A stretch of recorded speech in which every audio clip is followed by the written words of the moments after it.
As I mentioned in my previous video, I would probably be doing videos while I was getting ready. And so I am doing my hair because I have about 15 clothing items that I need to do videos for Amazon sellers. So I like to have my hair done because some of those dresses are nice dresses. So anyhow, one of the things that I've had a handful of people reach out since I posted the last video was the hot button on the GLP1 weight loss shots.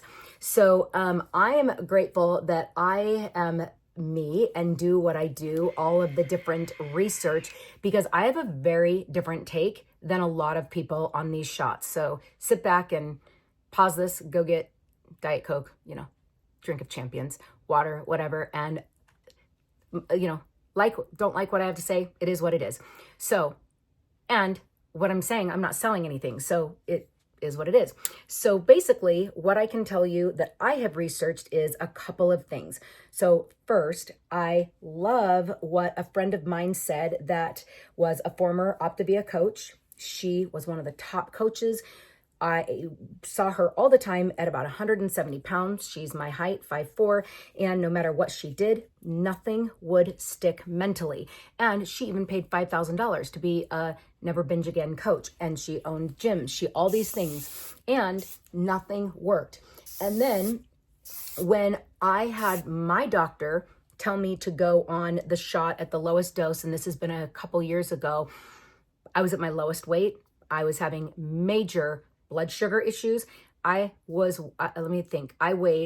148, 10 pounds higher than my my low weight. And basically I was waking up with 150 blood sugar. It's because my hormones were such a mess. And anyhow, she had put me on metformin, and this is before like the weight loss shot was like mainstream at this point.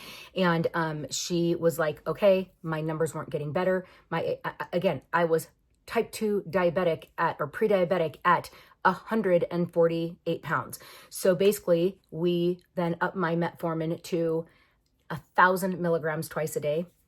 I was still waking up with blood sugar sky high. And she was like, okay, I want you to try this shot. And obviously I understood back then, because it wasn't really what it was, that I wasn't thinking about it for weight loss because I didn't need to lose weight. I mean, yeah, a couple pounds. But so anyhow, I got on the shot, and within 2 weeks, what it did was brought my A1C back down in 2 weeks, brought that blood sugar back to normal when I was waking up. And it also, my joints felt better. And I didn't realize my joints didn't feel good until they felt good, right? So needless to say, we kept me on the lowest dose for, I'm trying to think, I think 3 months, 4 months, because she wanted me to not only get that blood sugar down to a good level, but then also keep it there so my body stabilized. Because here's the side note that, 3.5 minutes in, I'm getting to, is let's think back to everything you've ever heard me say about hormones.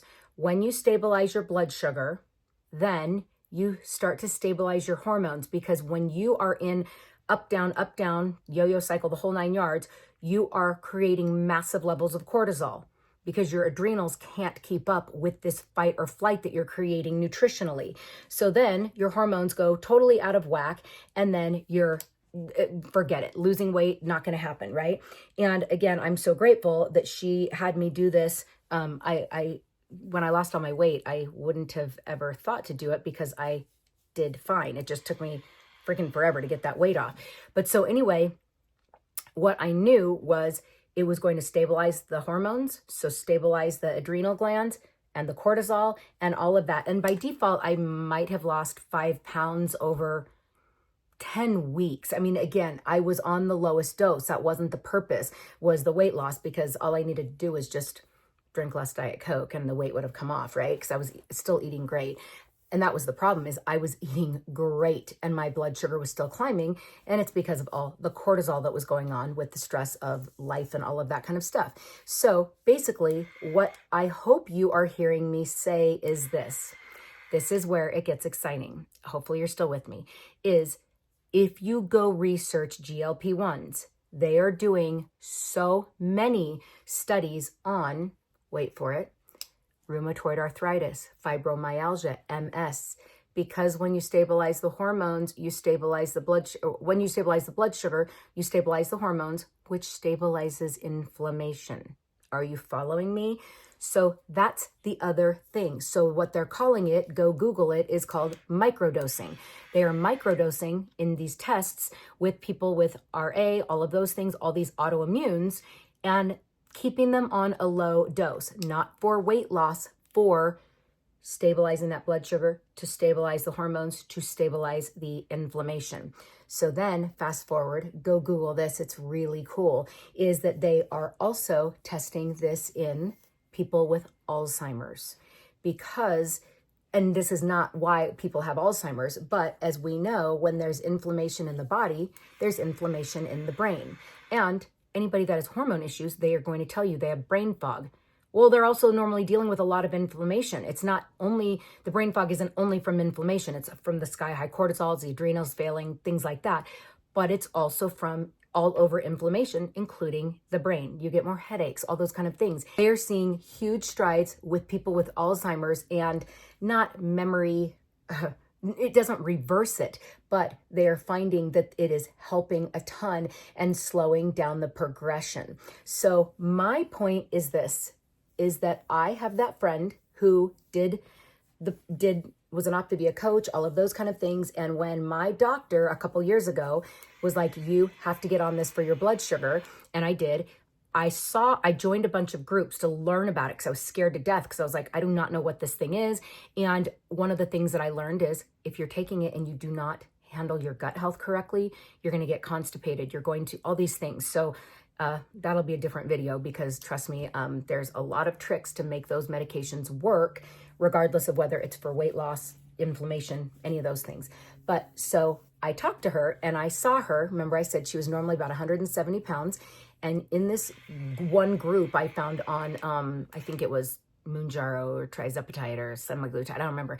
And she was 123 pounds and maintaining it. And I was like, what? So I immediately called her and I was like, what in the world?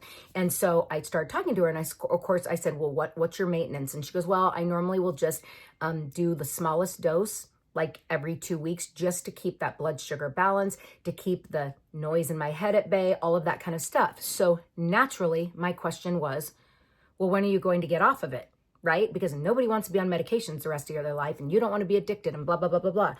And she said something so powerful. She said, Gwen, if I was bipolar and I had finally found medication to get healthy, like emotionally okay, would you be ever asking me if I was going to get off the bipolar medication? And I'm like, no. And she goes, okay, how long have you known me? And how long have you known that I've been overweight and struggling with my weight? And I'm like, ever since I've known you. And I've seen pictures of her when she was younger. So she's struggled with weight. And she goes, I've been overweight more years that I've been alive than I wasn't overweight. I was overweight starting at 12, right?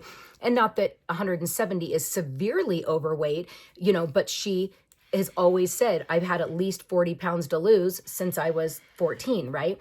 And she said, Gwen, more people die of obesity-related issues than all the drug overdoses in America.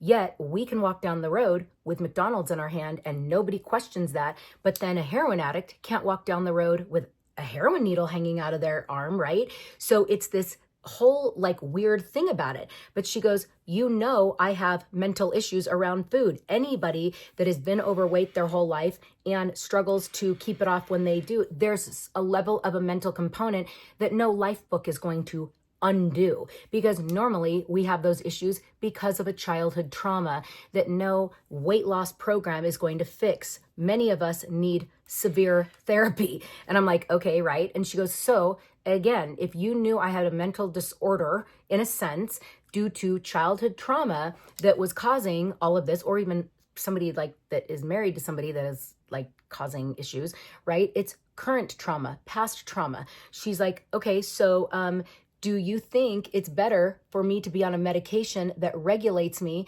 and keeps me out of the whole diabetes, obesity-related situation, or go get off of it because you shouldn't be on something like this the rest of your life in a microdose? Which is the better, lesser of two evils? Nobody thinks about anybody being on a anti-anxiety medication. Oh, somebody's stressed out? Go get anti-anxiety medication. Oh, you have type 2 diabetes? Let's go give them metformin or insulin, all those kind of things. But yet, when somebody actually uses a medication that is making strides in so many other areas other than just diabetes and weight loss, the fact that people get so crazy about getting off of it as soon as possible, why? Because if I have this issue now emotionally and choice-wise, I'm going to have that issue the rest of my life. So I will probably be on a microdose the rest of my life. So just wanted to throw that out there for anybody that's questioning that. Go do your research. Is it right for everybody? No. But my thought is, if you're struggling with your hormones, go figure. If you went on the lowest dose, not for weight loss, but just for stabilizing that blood sugar, to stabilize the cortisol, to let your adrenals have a break, I think you'd feel a lot better fairly quickly.